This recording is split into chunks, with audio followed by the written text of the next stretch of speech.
नमस्कार दोस्तों, स्वागत है आपका हमारे YouTube चैनल ई-कॉम मानवी पर। आज की इस वीडियो की शुरुआत हम एक न्यूज़ के साथ करना चाहते हैं। ये आगरा की न्यूज़ है। यहाँ पर एक सेलर ने फ्लिपकार्ट कंपनी के वेयर हाउस पर 77 लाख रुपीज़ का उनका जो माल चोरी करने का आरोप उन पर लगाया है और पुलिस पर इसकी कंप्लेंट की है। उन्होंने बताया है कि फ्लिपकार्ट के वेयर हाउस के जो कर्मचारी हैं उन्होंने जो है उनकी माल की जो है चोरी की है।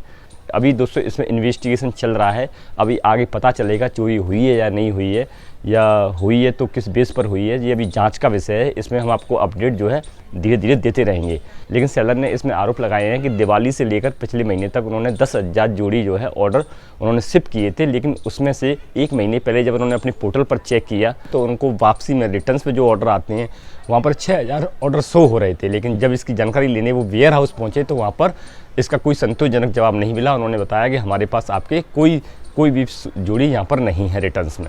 तब उन्होंने ये केस फाइल किया। क्या दोस्तों कंपनी के लॉजिस्टिक वेयर हाउस में इस तरह से चोरी हो सकती है क्या? तो दोस्तों इस वीडियो में हम आपको पूरा प्रोसेस समझाएंगे। जब आपके पास कस्टमर के ऑर्डर आते हैं आपके सेलर डैशबोर्ड पर, और वहाँ से जाने तक वेयर हाउस में क्या होता है, और कैसे जब कोई रिटर्न आता है तो वो कैसे आपको थ्रू मिलता है, और यदि आप आपके प्रोडक्ट चोरी ना हो तो इसके लिए आप क्या ऐसी व्यवस्था कर सकते हैं। तो दोस्तों ये वीडियो एंड तक देखना। वीडियो बहुत ही इंपॉर्टेंट होने वाली है। यदि आप ऑनलाइन बिजनेस करते हैं तो ये आपको ज़रूर पूरी वीडियो देखनी चाहिए। दोस्तों सबसे पहले हम बात करते हैं कि जो फ्लिपकार्ट के जो वेयर हाउस हैं वो किस तरह से वर्क करते हैं। दोस्तों दो तरह की प्रक्रिया है। एक तो दोस्तों फ्लिपकार्ट के खुद के वेयर हाउस हैं, आप अपने प्रोडक्ट है वहाँ रख सकते हैं, और रखने के बाद पूरी जो हैंडलिंग है वो प्रक्रिया पूरी फ्लिपकार्ट को करनी होती है।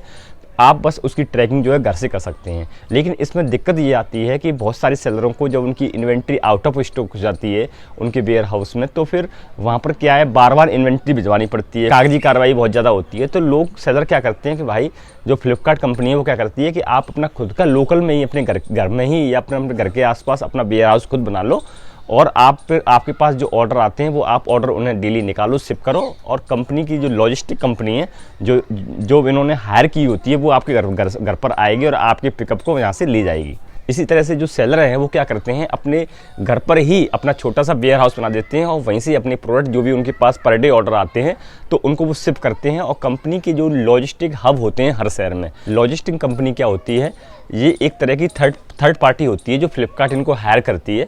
तो इनका थोड़ा हब होता है जिनका सेलर से वो सारे पैकेट उस शहर के जितने भी पैकेट आएंगे सबको वहाँ से कलेक्ट करती है। कलेक्ट करने के बाद हब में वो पैकेट आते हैं उस शहर के, फिर उनकी अलग अलग बैगिंग होती है लोकेशन के हिसाब से कि ये पंजाब में जाएगा, ये हरियाणा में जाएगा, और उसी तरह से वहाँ से डिस्पैच कर दिए जाते हैं। फिर उसके बाद कंपनी के दूसरे शहरों में जहाँ अलग अलग हब होते हैं तो वहाँ से वो डिस्पैच किए जाते हैं कस्टमर की लोकेशन के लिए, डिलीवरी के लिए।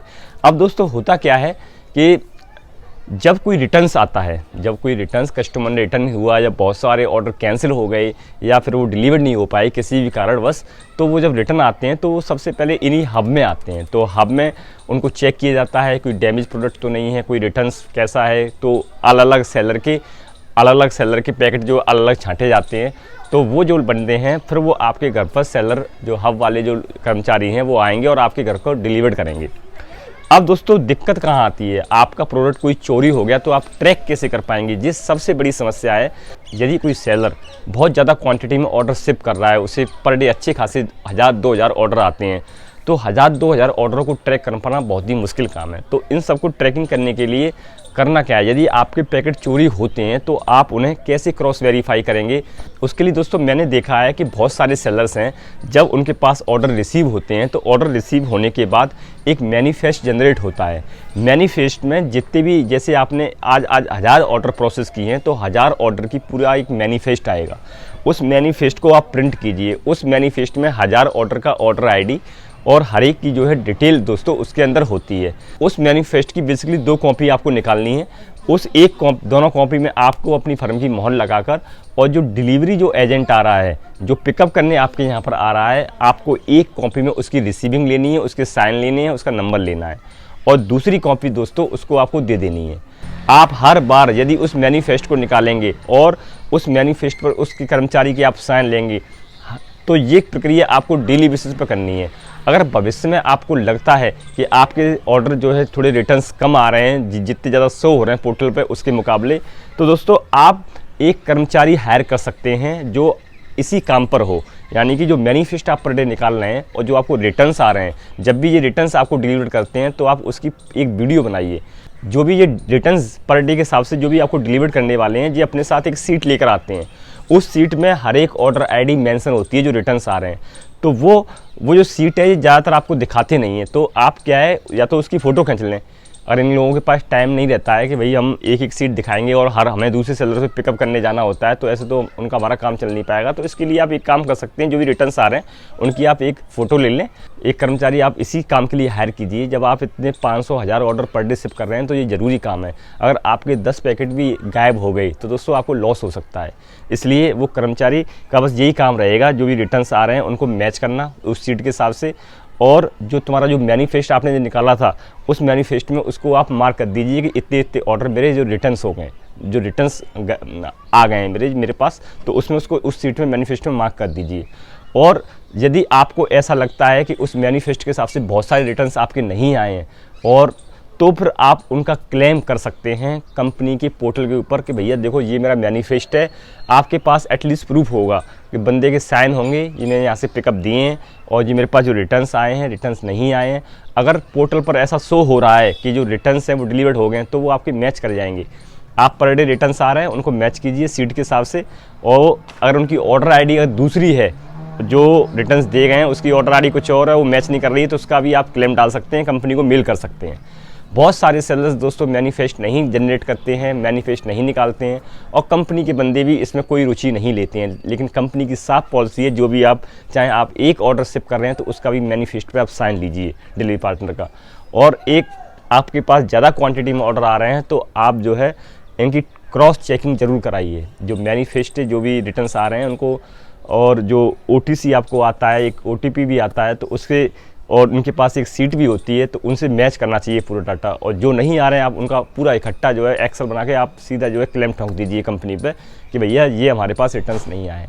आपको ट्रैकिंग करना ज़रूरी है। यदि आप ऐसे ही बिजनेस करते जाएंगे, जैसे इनको ये बता रहे हैं कि 77 लाख का लॉस हुआ है, तो ये बहुत बड़ा लॉस है। इसमें एक सेलर पूरा डूब सकता है, ख़त्म हो सकता है।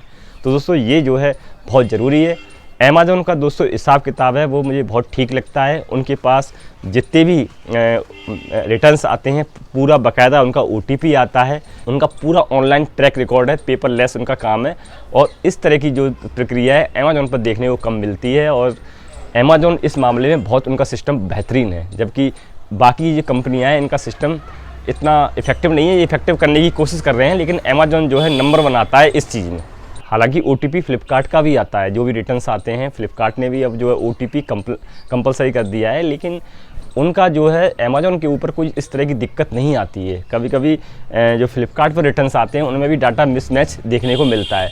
फिर वो बंदे कहते हैं हो सकता है भैया वो आपका पैकेट है इसमें नहीं आया है सीट में, तो वो रह गया होगा, कल ला के दे दूँगा। इस तरह की प्रतिक्रियाएँ इसमें होती हैं। तो आप इस चीज़ का ध्यान रखिए। आप यदि मैनिफेस्ट जनरेट करके और एक कर्मचारी जो है आप इसमें लगाइए। यदि आप ज़्यादा ऑर्डर शिप कर रहे हैं, यदि आपके ऑर्डर कम है, यदि वो खुद से आप काम कर सकते हैं तो आप खुद से कर सकते हैं, लेकिन ज़्यादा ऑर्डर है तो इसका एक कर्मचारी आप इसके लिए। इसके अलावा दोस्तों आप जो CA से फाइलिंग कराते हैं तो आप ऑडिट भी करा सकते हैं। बहुत सारी ऐसी फर्म्स हैं जो आपका ऑडिट कर देती है, मतलब जो आपने सेल या परचेज़ की है, आपको लॉस हुआ है उसमें या फ़ायदा हुआ है।